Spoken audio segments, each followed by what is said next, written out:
អូនសម្លាញ់បងនឹងបង្ហាញក្បាច់ថ្មីអូនមើល ក្បាច់អីគេបង ណែគេហៅថាក្បាច់ជីសេះលេខដៃ ជិះ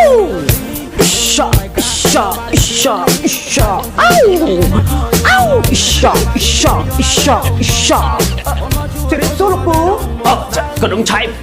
ណែហើយមកមានកាអី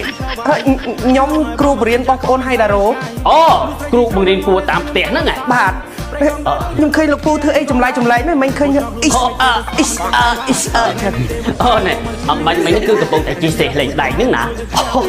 ខ្ញុំអៀនណាលោកពូ គ្មានអីតិចមួយណែ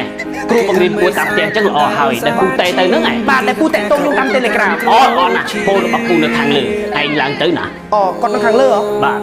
លោកពូសុំជិះ ហ៊ុយចម្លែកលោកពូ អូនសម្លាញ់បងនឹងបង្ហាញមកក្បាច់នេះគេហៅថាក្បាច់ជីងចក់ទំនើបជាងជាង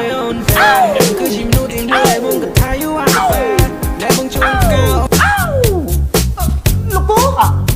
អញមើលទៅបានអត់នេះមានកាយគួយ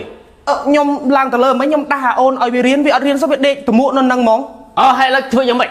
ខ្ញុំអត់ដឹងទេតើតាអាណាព្យាបាលតាហៅខ្ញុំហៅវាដាស់អត់ភ្ញាក់សោះ តើទៅទាញឯងទៅចាំផ្លែ លោកពូមិញអីគេលោកពូ បាញ់ហ៎អូជីងចក់ទំលើជាងតោះ ថ្លៃណាស់លោកពូ